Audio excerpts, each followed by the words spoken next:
Good evening, everybody, and welcome to another edition of Northshire Live. For those of you who don't know me, I'm Rachel Person, event manager for Northshire Bookstore in Saratoga Springs, New York. A couple of quick notes for you before we get started. First of all, you may notice that this meeting is being recorded, but fear not. We have the Zoom settings set up so that it's only recording those of us who are unmuted and speaking. So you will not be showing up on our YouTube channel. You will not be recorded at all. Just stay muted and you won't be picked up.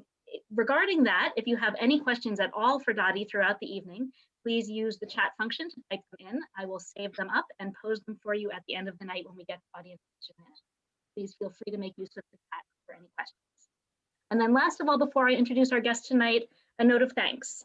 It's been a strange and hard year for independent businesses of all kinds and bookstores in particular. We're still here. Northshire Bookstore still has its doors open, and that is really thanks to the continued loyal support of our customers. So thank you so much for that support. We really couldn't do it without you, and it is truly deeply appreciated. I'm so excited to get to be the one to welcome Dottie Pepper to Northshire Live tonight to celebrate the publication of her gorgeous book, Letters to a Future Champion.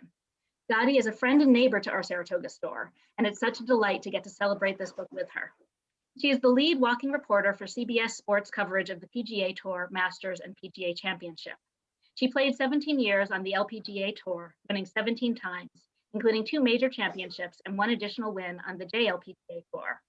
He represented the US 6 times in the Solheim Cup matches and was the recipient of the 2016 William D. Richardson Award presented by the Golf Writers Association of America for her consistently outstanding contributions to golf. And she is a 2018 inductee to the New York State Golf Association Hall of Fame. Tonight, she'll be interviewed by Chris Onoroto and Ashley Miller, who are sports reporters for WNYT News Channel 13. Please join me in welcoming them all to Northshire Live. And Dottie, why don't you start things off by telling us a little bit about what led you to bring this together? Rachel, first, thank you for having me. I'm really proud of what has happened with this book and the response over the last month and a half since it's been released. But to have it in one place other than on my website, have it to be at the Northshire is pretty spectacular. And I think it's gotten some people to realize the value of what we have here in Saratoga Springs and in Manchester in that brick and mortar store and what you all bring to the marketplace, because it's just an act of love every time you walk in your store. So thank you for being such a great partner, really. And for allowing us to host this tonight. What really was a beat up 3-ring binder with my letters from my beloved golf teacher who lived right on East Avenue in Saratoga Springs. It was a red house then, it's a blue house now. Go by it quite often and think of all the great times I had in that house with him. But it really was this beat up 3-ring binder of all the letters he left me after every lesson that we had. And it turns out to be, I think today, if you had to look at George Pulver, he would be a PGA professional, but he'd also be a life coach. And I really thought that those letters needed to be somewhere other than in this beat up 3-ring binder in my office. So COVID had its silver linings for me. I came out with an attitude that I was going to do something positive through the lockdowns, through the slowdowns, and really being on the road all last summer with CBS, driving a lot and having a lot of evenings where we couldn't go out to dinner. We had our own protocols that had to be followed, and I used that time to really dig into not only the letters, but frankly to myself. Self-publishing this was fabulous. A lot of work, but I had an editor that encouraged me when I kind of got stuck in July to turn myself inside out, quote unquote, for the reader. And his advice was to put everything down on paper. We can edit later. And I think it was wonderful advice, because of the essence of the book really came out when that happened. And I'm thrilled with Ashley and Chris saying yes to host this evening. They've become dear friends, newlyweds, less than a month. We finally got them back from Hawaii, and just so glad that they've been able to be part of this. Chris was one of the first ones who said, "You're writing a book? How cool is that?" And, it was encouragement like that all along that really kept me pushing through. And you know, when you do this, you have deadlines. Even though you're doing it yourself, you have deadlines to meet with an editor, with a designer, with a printer, and we met them all. And it was, you know, encouragement like that really kept the positive momentum of the project. So with that, Chris and Ash, thanks. Of course. Yeah, thank you. And I think my reaction to you writing a book, how cool is that, is one, so many of us in, you know, life don't have enough interesting going on that it becomes a book. But two, I don't know that we're brave enough to do a little bit of a tell-all the way you've done here between mentor and student, and a relationship that's so much more than that between you and Mr. Pulver, I know. Yeah, Dottie, I think the most interesting thing that I found about this was when I opened it, it immediately hit me as very unique. And that, you know, there aren't a lot of people who save these letters, and there's so much emotion and so much that can be garnered from it. And I thought to myself, man, I don't have any of this kind of stuff. And I know it's a different time. What was that process like for you, going back through all of these letters? And just, were you thinking, you know, when you're 15 years old, were you thinking about saving these things as you put them in your binder? Well, I was thinking about saving them because I knew that those were my lessons, and those were the things that I wanted to go back to be able to reference. But as I, you know, as a 55-year-old now, looking back on all of them, you know, 40 years of timeless, really evergreen information in these letters, because they do cover so many topics. It wasn't just golf.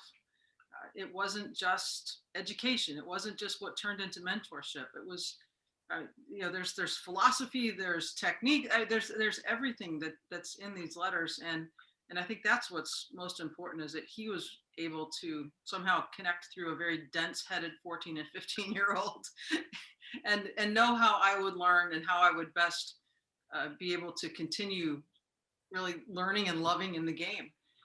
He had a gift, but he also, you know, being a cub reporter at the Saratogian, he liked to type.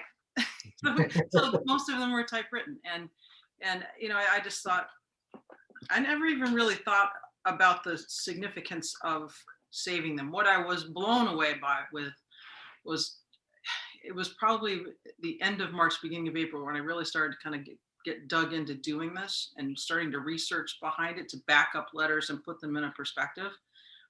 Was that I stumbled on a blue kind of shoddy binder or folder that his son George Jr. had left me before he passed, and it was all of the things that Mr. Pulver didn't want me looking at as far as golf goes.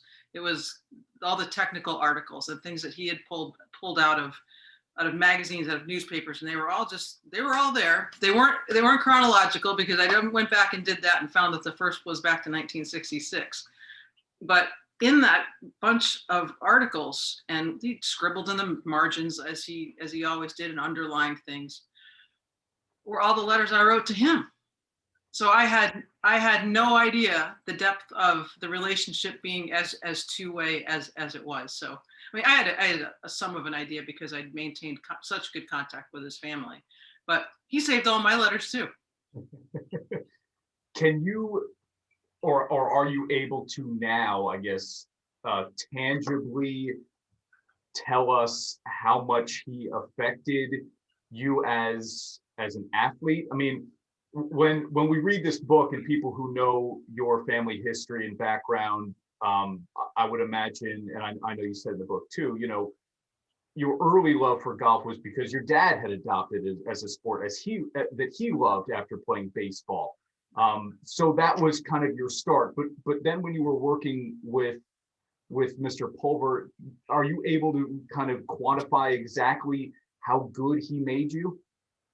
Well, or helped you to become? Sure. I mean, when you look at just my playing record, which is highlighted throughout the book, they kind of go through each summer.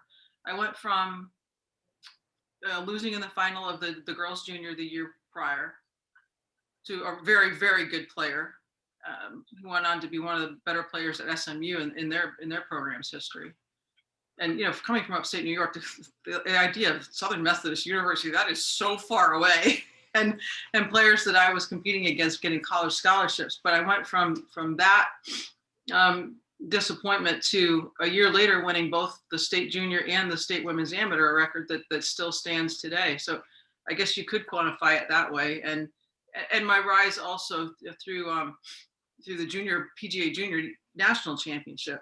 It was a championship that was really important for me because it put me on the national stage. I didn't have the money to be traipsing all over the country playing in a lot of big tournaments. So playing well in that championship and having him really focus our preparation on that was really big. So I went from, barely making a dent in the local news to actually finishing second in the national championship within a 3-year span. So he had a big effect on me.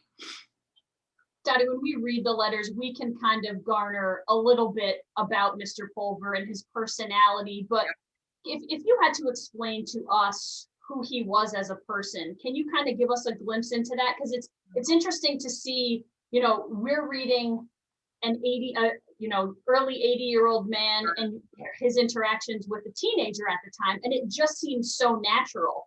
But for us, that seems a little strange. Like, what was it about this man that just kind of drew you in and made you guys, like you said at the end, you guys were best friends? Yeah, he was, to me, he was a sponge for information because he was so curious about the game.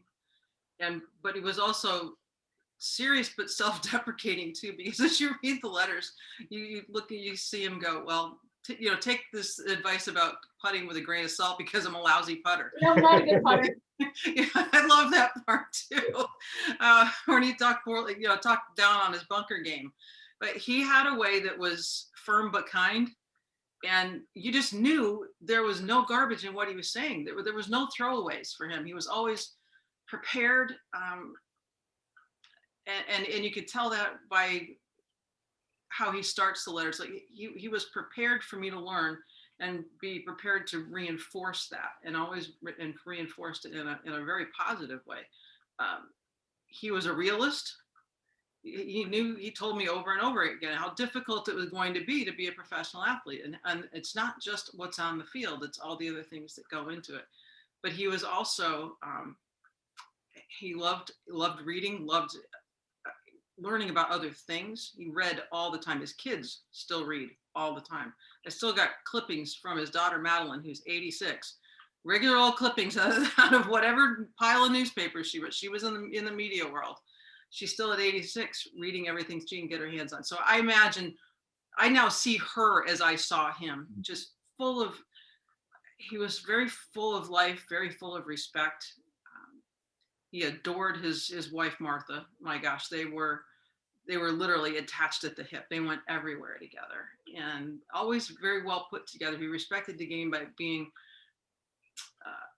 he always looked the part. He looked the part of a professional, and it was that left an impact on me too.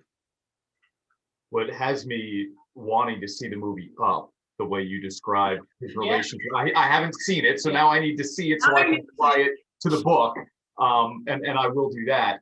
I love I know this is personal to you, but I love the lessons in the book that can be taken away from people who don't know you, don't know Mr. Pulver, don't know your parents. I mean, the relationship between, I'll just use athlete and coach here, it still applies today to the good coaches, right? And we see examples of bad coaches, but we know examples of good coaches, the coaches who are selfless and simply want the absolute best for all of their players. And to me, if somebody who doesn't know you and doesn't know really even golf, this is a book that applies to just that relationship between coach and player, don't you think? I mean, is that, I don't know if you expected that to be the case when you were putting it together. I hoped that this book would provide a connection between coach, player, and player's family, because that's the third of the sides of that triangle that really have to be in concert for a child to learn and to still love a game 40 years later.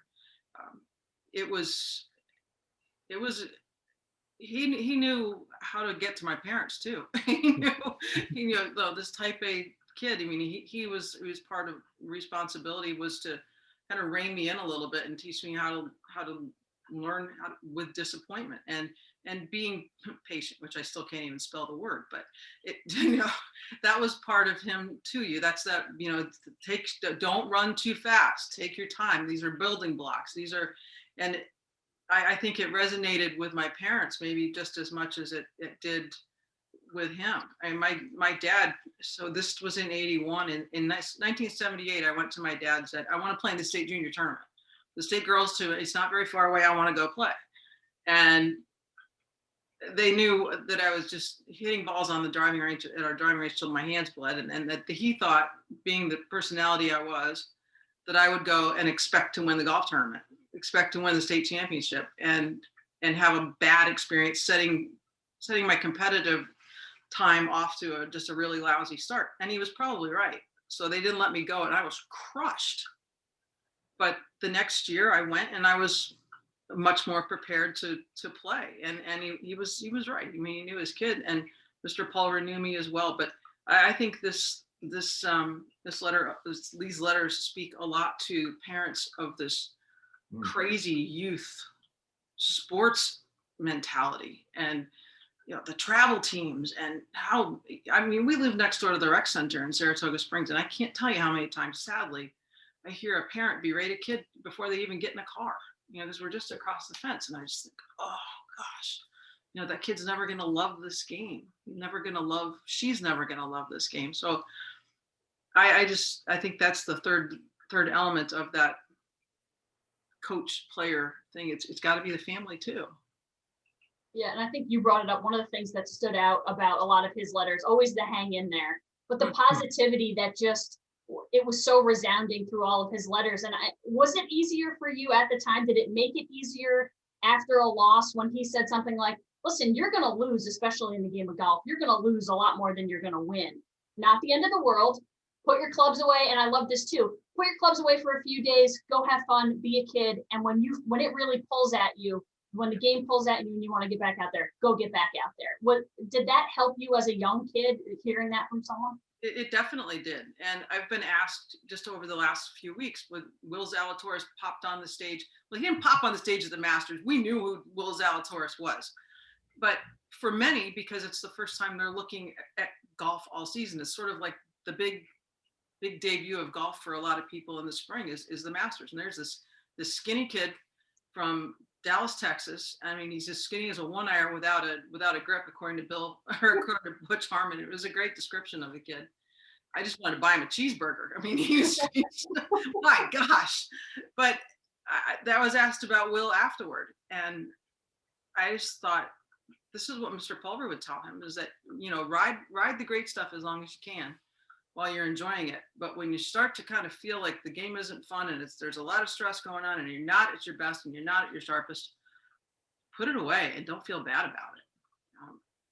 You got to look at yourself for some self-preservation, because the bullseye of competition is a pretty tough one to live under all the time.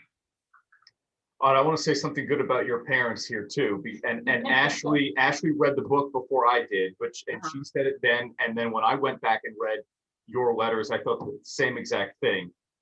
I would like to think that when I was a young teenager, I would have represented myself that well in letters. But when you're pouring back through your letters, right, that you hadn't seen in so long that he had kept, are you thinking to yourself, my parents did a pretty good job with me?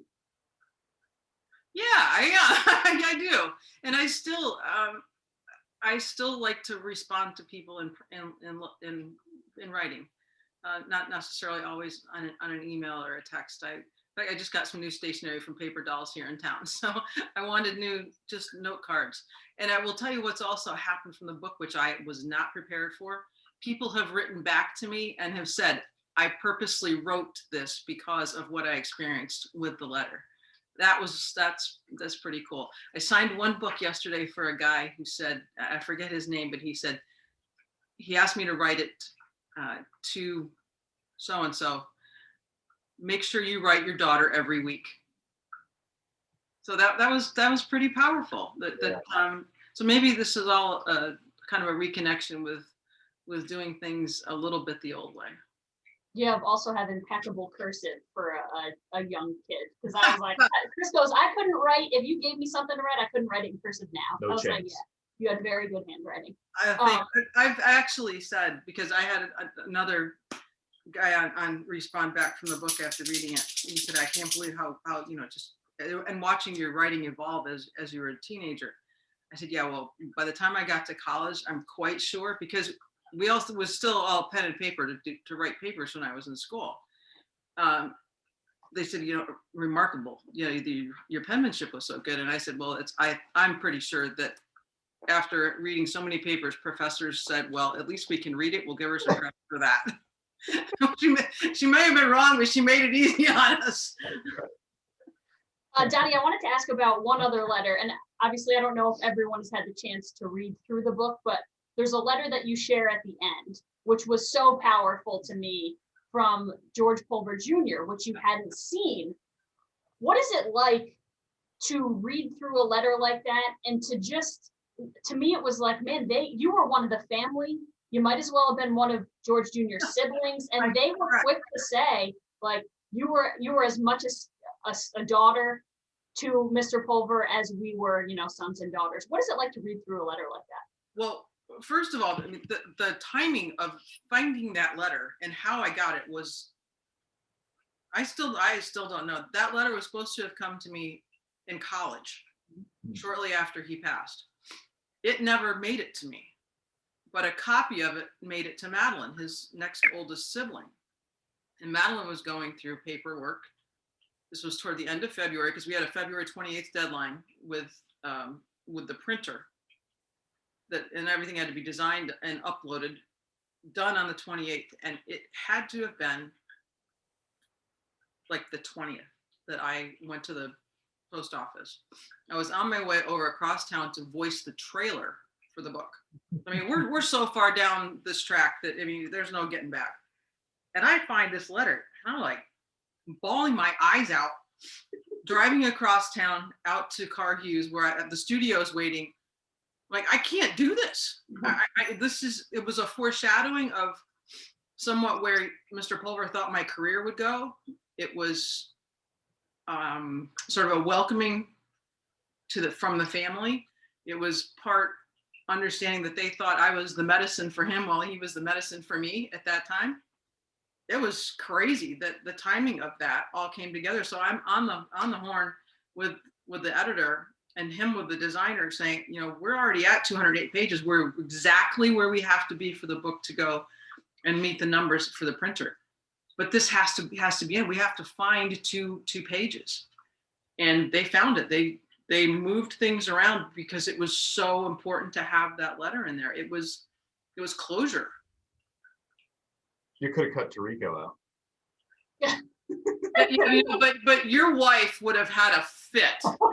It's true. So that orange thing. God.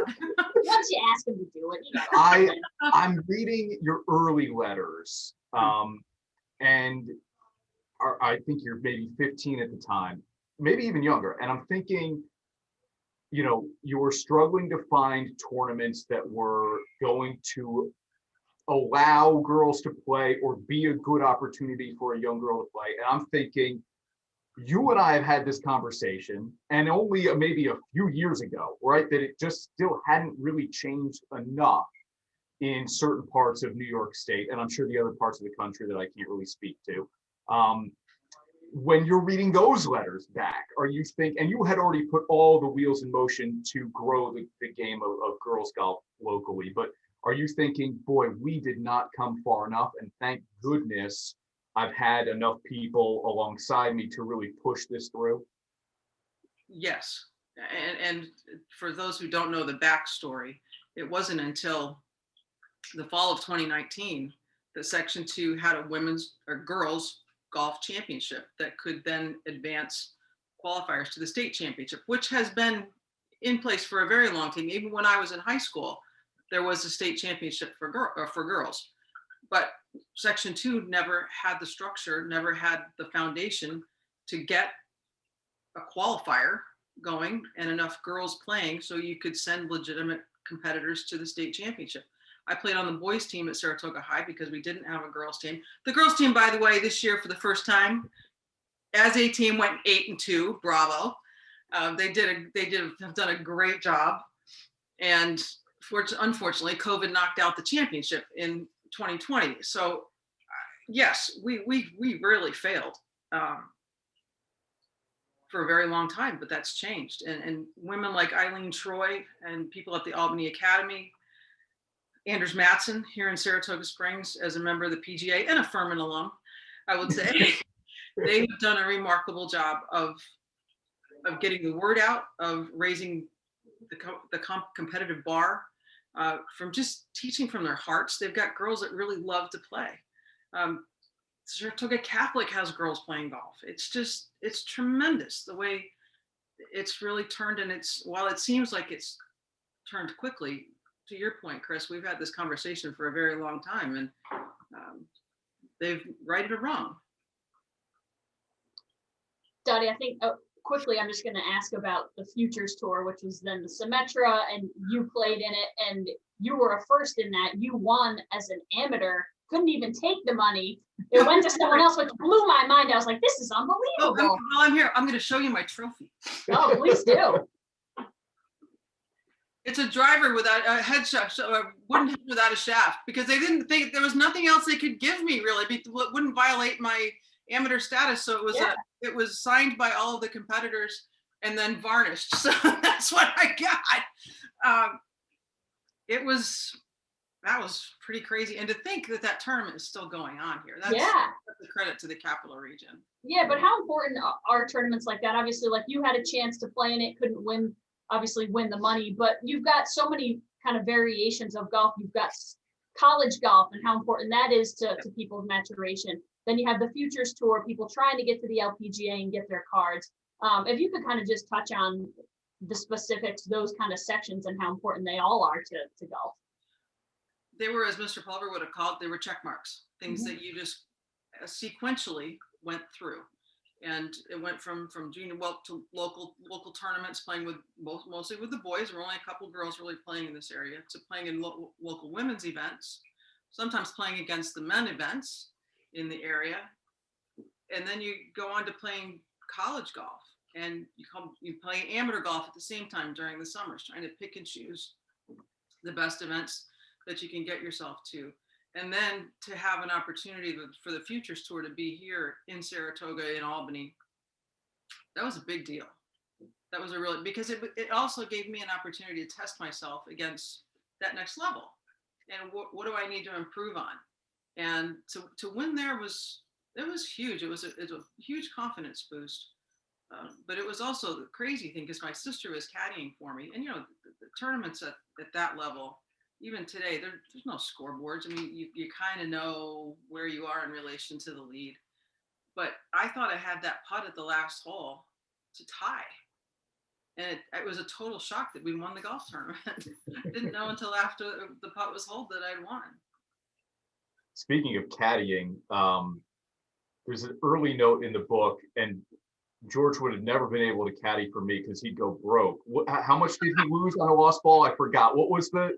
So it was that he got the same amount of money to caddy for a round as he would to lose if he lost a golf ball. So you don't lose golf balls.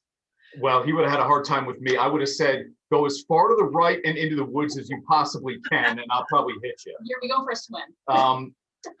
Look, we could talk about the book forever, I know, and I hope people who are with us tonight will have questions about it. I selfishly want to ask you some golf questions, though, too, coming off the huge weekend of the PGA. What happened last weekend? Yeah. Well, listen, you were in a mob scene. That was wild. That you wouldn't forget, but I mean, you survived that. Can you take us back to 18 on Sunday when, and I know people are going to say, oh, it was like Tiger back in, I don't know. How would you compare that gallery and the mob scene of Phil winning at basically 51 years old? We keep calling him 50, yeah, right. Pretty much 51. That's a great point. What was the scene? Well, it was a two-part. There were two parts to the tsunami that was, because there was part of it that fell in behind before they'd even hit their second shots. I went back over my yardage book today, and I'm looking, my God, you know, I'm getting these, and actually the yardage that I had gotten was I had slammed it into the book because I had to start running. It wasn't even in the right place. It was back on 15, but I've got this crinkled thing with the 2 yardages on it and whatever, in Bedlam. I think it was, there was celebration of what Mickelson was doing. But I think it was also 14 months of people being locked up. They're finally at a sporting event. You've got a lot of vaccinated people outside, people who haven't been able to congregate for 14 months. And it was, part of it was nuts. And part of it was just, it was sheer joy to be able to watch and partake in something like that. But Dottie, for so long, I think people had talked about, will Tiger ever win another major? Then he went and won the Masters. But right. I don't know that people were really asking that question about Phil anymore, even. Like, I don't know that he was on the radar for golf fans. Nope. Did this surprise you as much as it surprised the casual golf fan, or have you seen enough from him to think like, well, no, he can still be very competitive? The only bright light, I mean the only one actually for him was shooting 64, the opening round in Charlotte. And that was, well, it was your wedding weekend. it was that weekend. His stats were so awful, and wasn't exempt to the US Open, which was, you know, in his backyard, just outside San Diego. So he had just gotten the exemption. But I thought that was just kind of a, you know, let's be nice to Phil. It's probably his last one. It's in his backyard. He came up with something, and a lot of it was that breathing and visualization and taking his time and slowing down. Yeah, he tinkered with a little bit of equipment. That's Phil being Phil. But he found something, and he apparently told his sister that 2 weeks prior. He said, I think I'm onto something here. Now, Phil can be a little crazy, so maybe you take that with a grain of salt. But he certainly did, and he was in it from day one.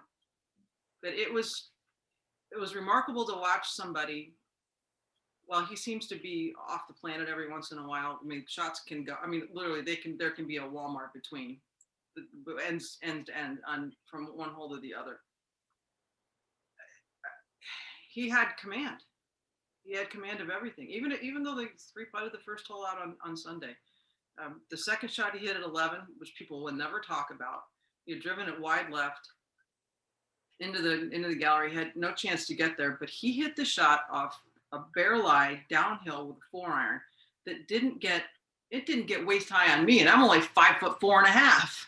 This thing just screamed through the wind and got it right down into the layup area, and it was no big deal. But you have to have such confidence to be able to even think of hitting that shot in that situation and then pull it off. The news today was that we're going to get the challenge. I think we're calling it the Challenge 2. I don't know what the heck we're calling it, but it's on TNT again. It's going to be in July. Okay, what do we got? Phil and Tom Brady and Bryson DeChambeau and Aaron Rodgers. Now, just as a golf person, do you like these kind of sideshow things, or do you feel like it's a little too kitschy for me? I think a small number of them at just the right time in the schedule is good. Okay. I think it kind of cross-pollinates golf. Yeah. It brings a different viewer to golf, and I think it also shows you how hard golf is, because you've got great athletes in Rodgers and Brady, and you know they have a respect for it, because as great as they are, golf's still something different, and that works both ways too. You're not going to see golfers training the way football players do and taking the hits they do. So I think it's a mutual respect thing too. But that's great. What is it? Thanksgiving-ish? No, they're going to play in July, I think. In July. Yeah, because they've got to do it before the football season. Yeah. Now I'll tell you when it is. It's going to be during the week of the men's Olympics, because there's no golf coverage. There you go. There you go. Yes, the PGA Tour doesn't have any coverage. There you go. Did you see Brady was already cracking jokes? Is he paired up with Phil? He is. So he said, oh, great, 2 champions versus a Jeopardy host and a scientist. So he's already cracking jokes and that's already gone. I love it. So the DeChambeau Koepka thing is this known on tour? and the rest of us just got a window into what honestly appears to be disdain for one another over the weekend at the PGA. And it has continued. I know you're not on Twitter anymore, good for you, but it has continued on Twitter today. Bryson and Brooks taking shots at one another. Did they? Well, I was not aware of that either. See, sometimes not being in that world is a good thing. Look, is that good for golf? Do you like the rivalry? Great for golf. Oh, I love it. I love it. I think it's fantastic for golf. Hey, look, Phil and Tiger didn't exactly love each other either. To the point that, you know, every once in a while when an elevator door opened up and one was in there, I'll get the next one. that kind of thing. I think it's wonderful for golf, and it's happening faster at a faster pace now because we can share so much video so quickly, and we can have that who's got the quicker thumbs on social media. But you know, Brooks doesn't have. I love Brooks. I mean, he's straight up. He's always been very good to me working with him, and Bryson the same. But Brooks doesn't have a toleration for a lot of things that just aren't flying in Brooks' direction. I've got one note from Twitter here too, just because again, I know you're not seeing this stuff, but maybe you've heard. Larry Colmus, who of course you know, or many people, anybody in Saratoga would know, tweeted over the weekend, the PGA Championship has been so much fun to watch. My take, other than Phil Mickelson being awesome, is that Dottie Pepper is absurdly great at her job. That's from Larry Colmus. I mean, he's the best of the best in his world. Wow. What a compliment to you. I'm going to write him a thank you note. Yeah. Hey, I heard you were tweeting about me, but I'm not on Twitter, so. I think I can find his address. Yeah. That was really nice. You know, I've heard from, and this, you guys understand this, when your peers reach out and say, you know, that was really great. And I have heard from fellow broadcasters over the last 3 or 4 days, and that does mean a lot when they take the time to send a note or in a situation like I had Joe Buck find my number, and that was in Dallas 2 weeks ago, and I'm looking on my iPhone or my watch, and I'm like, Joe Buck, you got this? Just must be kidding. So that's kind of neat. That's awesome. People do appreciate. Yeah, that's awesome. Well, let's hope. Yeah, I mean, we've got people here who I know want to ask you questions, so we're going to shut up. So audience, you can go ahead and use the chat to type in any questions that you have, and I will ask them for you. And Dottie, I have a question to kick things off. Yeah. Back to the book, I'm really struck by that idea of you having access to this document of yourself as a teenager, both through Mr. Pulver's eyes and through your own letters. And I wondered if in the process of putting this together, there was anything about your younger self that you were surprised by, that you had forgotten, or that sort of gave you a new perspective on yourself. I guess I've thought this my entire life. I guess I was just really hard on myself, and maybe he was the foil to that. He had a way of trying to explain that and maybe ease that a little bit. But no, I know I was tough on myself, and I continue to be that way. Not in all things anymore, but certainly that way. But I also think, and I'm really proud of the fact that, you know, I was low amateur at the U.S. Open and had won the state championship and been an All-American at Furman, and I still couldn't beat Alice Baker here in Albany.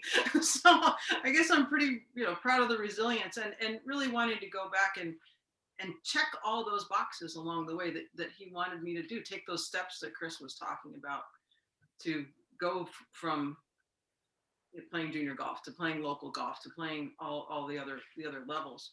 I think I was most proud of the resilience because it wasn't easy. I mean, my family didn't have a lot of money to let me go play golf in competitive situations elsewhere, and I really maximized what I had here. That's lovely. There's a note from Shane saying, I felt some similarity between Mr. Pulver's guidance and what I read from the Harvey Penick books. Do you see that, and did those two know each other at all? I don't believe they know each other, but funny you sent that. Because that was sort of, not the model, but I was aware of it. I have that book, and Mr. Pulver gave me that book. When his family, when he passed, his family gave me a portion of his golf library, and that was one of them. I was more inspired to write this book by one that Peter Thompson, the 5-time British Open champion, wrote. And it was really just letters that he had written to other news outlets. But I was certainly aware of the Pinnock book. And that's exactly why I had Kathy Whitworth write the foreword to it, because Kathy was a student of Harvey's. And it was really important for me to make that connection with a mentor, a teacher, but it was also really important for me to try to shed a little bit of light on Kathy's significant win total being 88. So if you imagine looking at a piano, there are 88 keys on it, and Kathy Whitworth has one win on the LPGA tour for every one of those keys. And we've been talking now for a couple of years about Sam Snead and Tiger Woods. Well, Sam Snead has 83, and 82 is where Tiger Woods is. So let's start talking a little bit about the one that's really out there, and that's Kathy Whitworth at 88. So yes, there was an awareness of the Pinnock book, but there was more awareness of her relationship with Harvey and her playing record. And that's how we should talk about Margaret Court in tennis, exactly. Right? And yep. Yes, that's exactly right. That's the parallel there. Yes.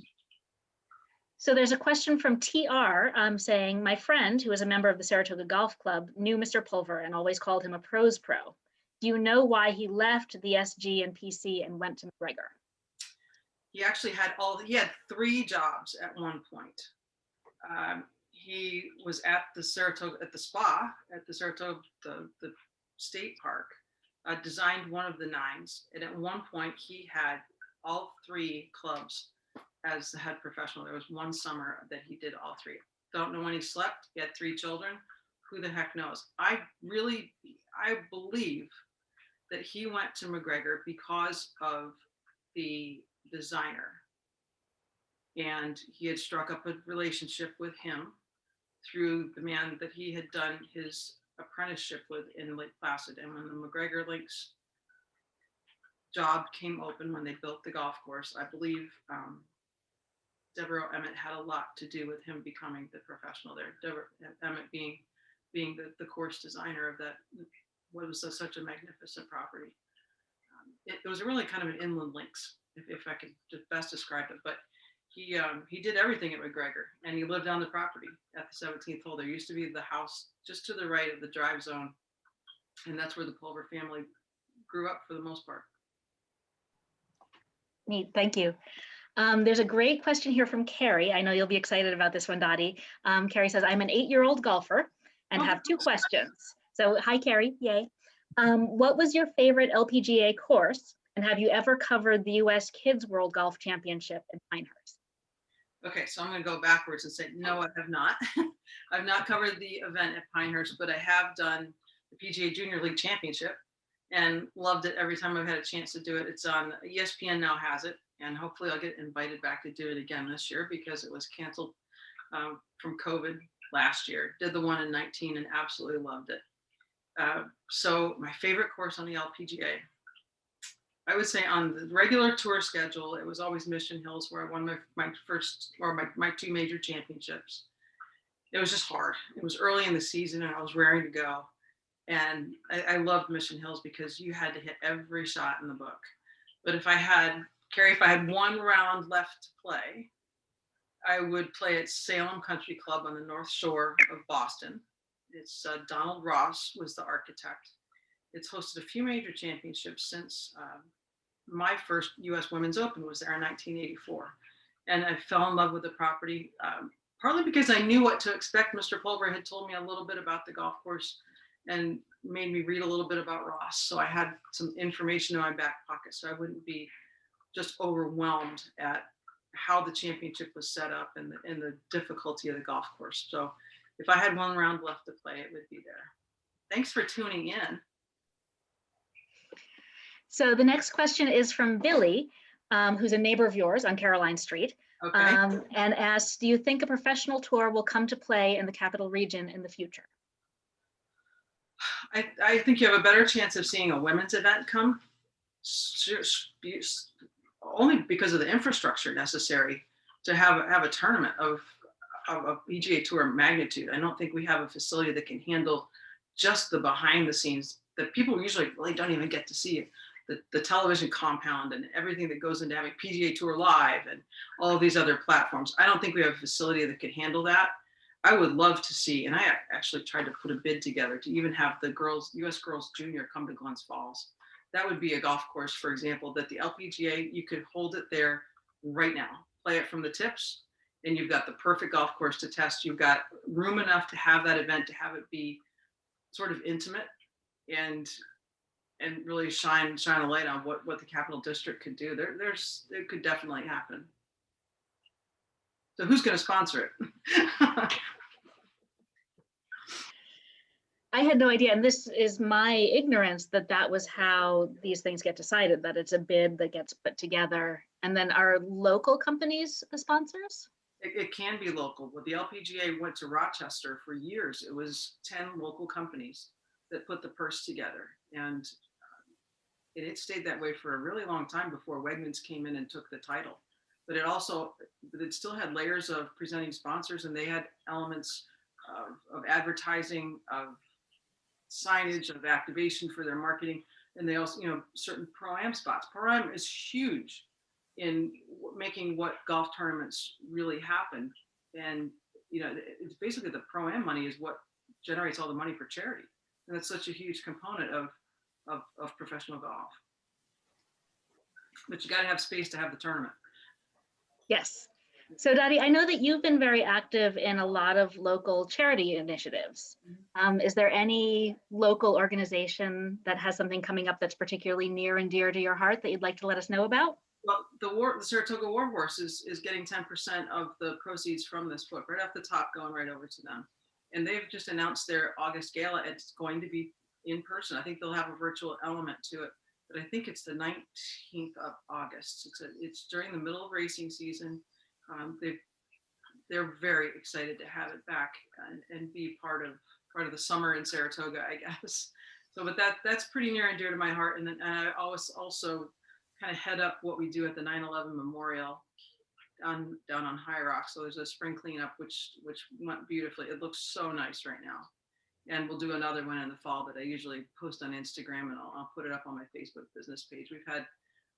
I've actually made a lot of good friends just at that site. It's drawn a lot of people together, and it's been really good. Amazing. That's really one of the wonderful things about this community, I think.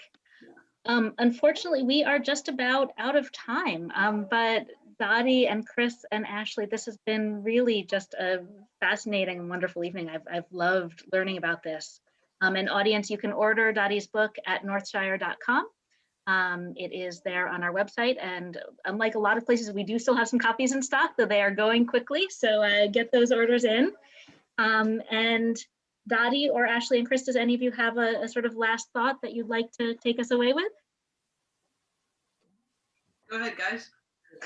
I think we just, for those of you who haven't read the book, read the book. It's so insightful. And I said, it's so unique, but in the best way. You know what I mean? Like I said, you open it and it just immediately strikes you as super unique. And it gives you such a glimpse into your life, Dottie, which I know nobody likes talking about themselves all that much. And I know you don't, but this was really cool because we learned so much about you prior to even knowing you, but it just gives you a different perspective on you, but also one of your good friends. And I think it's really important to see, because the relationship is just it's so pure and it's so positive, and it just is kind of heartwarming. So it was nice to read. And if people have gone through a tough time, it puts a smile on your face, everything about the book. So I really enjoyed everything about it. And we're so honored that you asked us to even be a small part of the unrolling of this thing. I love talking about myself. I don't know what I should say. In all seriousness, though, I mean, I know you've got another round going to the printer, coming back. And back to an earlier just observation I had was that even if you have somebody in your life who doesn't know Dottie and isn't a golf fan, I mean, this is still a great gift to give somebody, because I think if you're a parent, you would understand the relationship between Dottie and George. If you were an athlete, you would understand the relationship. It applies across so many different levels of relationships that it's worth the read in that way alone. So Chris, when the new run arrives, there's 3,550 books in it. The last run was 3,000 pounds. Are you showing up to kind of help David move his stuff into the basement? Yeah, sure. I will bring a bunch of people. I'll bring a bunch of people I can watch move it. Yeah. That's unbelievable. Yeah, it is. They're heavy books. I mean, it's 2.2 pounds for the paperback, or the hardcover. And when the paperback comes out, it's still of the same weight paper, so it really doesn't weigh that much less either. I knew you'd show up. And Dottie, congratulations on this is a feat. I obviously don't know what it takes to write something like this. You're a kid and you write those little books in class and it's hard enough, but it's a feat. It's such an accomplishment, and it says a lot about you and what people think that you're going to put together, that so many people are interested in reading your book. So congratulations and all the best. We hope it continues to fly off the shelves. Hey, Dottie, one last thing, Rachel, if I can. Who is somebody you've heard from since the book has been released that almost kind of blew you away? Is there anybody you can share with us? I know it's a personal thing, but anybody you've heard from where you were taken aback? Yeah, I heard from one of my good friends on tour, Deb Richard, who has a leadership company in Kansas City, or outside Kansas City, and she won multiple times on tour, and we were really driven and pushed each other through college. She was at the University of Florida.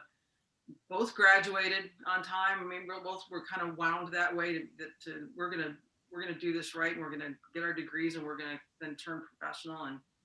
And we were close through time. I got the most amazing letter from her 2 days ago, and it was like, whoa, because she took the time to write that letter, and on the bottom of it, she said, there was no way I was going to respond to you in email. I had to write this because of what Mr. Pulver did for you. So those are the kind of things that have made me really kind of glad that I've gone through this. This was not an easy process. Unlike Chris, I don't like talking about myself. Just kidding. But it's hard to put stuff on paper that happened 40 years ago and that's really personal, but then you have to dig through. You guys know, as reporters, journalists, you got to make sure your facts are right. And you had to line up all those dates and go back through all these old newspaper clippings and all that. And the team I was able to put together to make this happen was remarkable. And they still, because of COVID, have never met each other in face to face. The designer is Miller Brown, headed up by a dear friend, Martin Miller, who's done a lot of work in golf at Augusta National at some pretty big high pressure situations. And he got the book right away when I pitched it to him. He said, I want to do that project. And his right-hand man, and they taught me a lot too about scanning properly, just getting things in the format where they could use their talents best. And then to have the head of Mission Point Press, I pitched him on the idea. And normally he said, I would have sent this to another set of people that work for us and move on down. He said, but I want to do this project. And to have them both say, yeah, we're going to do this. We're going to do it in the best manner possible, and to ship it and to be able to print it in the United States too. That was a big thing for me, to be able to not have to go overseas to print. So it was a lot of work, continues to be a lot of work, but I would say if anybody is thinking about doing it, it's so worth it in the end. And it's still a rush to kind of pick up this 2.2 pounds. It's pretty special. And I'm just, again, to wrap up, Rachel, I'm so thankful for the relationship we have with Northshire, because I believe in small business. I believe in Saratoga. I believe in independent booksellers. And it's so easy to fall into the Amazon world, but I think it's even easier to support the locals like we have here and across the country too. Well, thank you for that, Dottie. It means the world to us, both your support of the store ongoing and also you taking the time to talk about this book with us tonight. It's really cool. It's a great opportunity for me and for the audience to really enter into your world with Mr. Pulver. So it's muchly appreciated. Thanks. Thank you, Ashley and Chris also, and thank you, audience, for being here with us tonight. Have a wonderful night, everybody. Thanks, everybody. Bye, everybody.